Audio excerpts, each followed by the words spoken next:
Oh, na chirya ndiani wewe? Inini wamboniwa ndichirya? Sei guys tamuka maku sen tiri kuno tokoleta timba client yedu kunoka so ino timba yacho mbona ukati client yakati dayo timba yekunoka then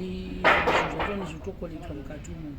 from there takatenga kumhowe kunotonda nezvinhu saka ndinondotakira ndati kushandisa kuti tine netimba saka tavabhuka nezuro tabhuka zuro iye vatonditangira ini ndo I think kana ndichidhira nematrax I prefer kuti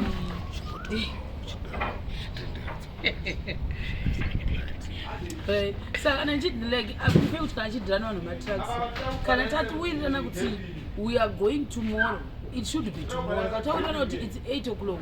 better mnoti takatosvika na7 atondudza kuti tamirira handei uye inini handizoti kuti katambotatura trakiri yaromboita mastopo bonotura nezvimwe zvobatanidzwa mutrakiri yeduka ini zvinhu zviya handimbozviparirini kana ti ndikutora iwewo tikuina nechinhu hwani chokutoti tatora munhu uya uya ozochinja magoposti oenda somewhere ini zvondinyangadza ini zvotondinyangadza zvokurevesa kuti zvinhu saka dii kunokudokutima kwatiri kunoku so maclients edu aya anenge ada kuti tichakura zvinhu nekuita seanga kumaoutskirts ibatei ndakagadzira clientele yangu yakanaka sekondoenda kuzana vanhu vakawanda vamatrax munomarara ndinozviona vamwe vacho tinoconnectwawo nevamwe vanhu batei tichishanda paipe tichiconnectwa nemareliable people saka zvotiitira easy kuti tinge tichishanda uye hauzoendi kunyanya kunetsekana stereka ndambofungira moza kuti 2026 ndichange ndine mafriends akawanda ekumatrax God is good. God is faithful. Amozviona some of these guys ndinoconnectwa nevanhu patinenge tichitenga zvinhu paipe then I get connected nevanhu vava matrax totogadzira ukama saka ni ndozvezvimwe zvakandoita izvozvo kuti for example apa ndakaudzwa kuti by 8 fanenge tasvika pagate 7:30 yaitocheyavadi vatosvika pagate saka ndo vanhu ndindiprefer kuti tishane navo last time vakatadza kushana navo tatatongowa connectwawo these people guys ago connected nevamwe vanhu kati mukati memumba toichifamba saka ni it's good kuti tambofana navo nhasi yationotosvikepi navo bcause tatora rori hombe nhasi rori diki hatisura tatora tombotora marori madiki nhasi tatora 10 tani ka ndola tatora 10 tani ndola mbukona rese ndakakurera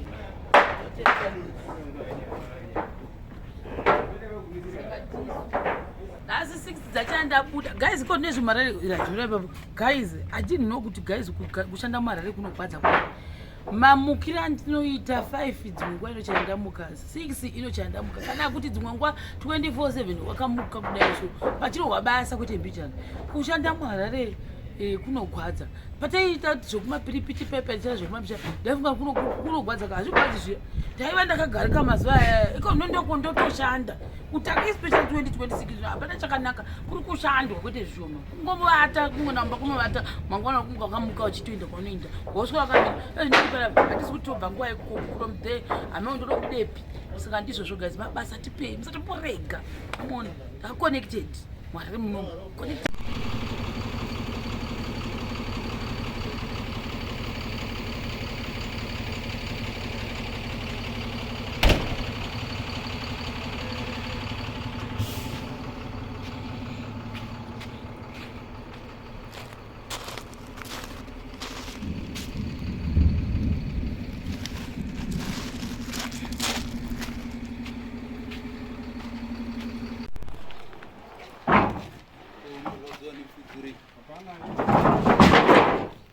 Hapo mnaona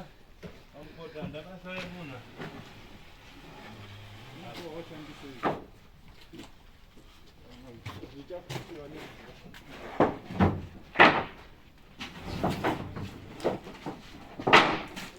au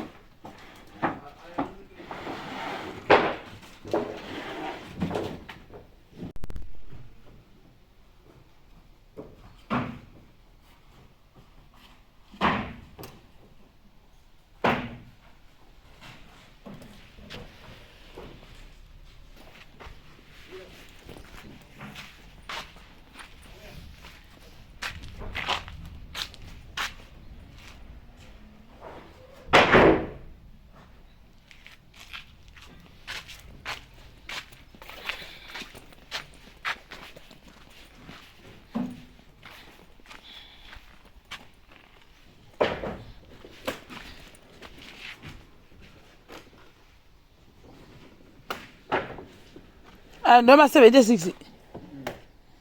wanenge tukatatu doko shuwa nambopa mabrandering mabrandering akareba paipa brandering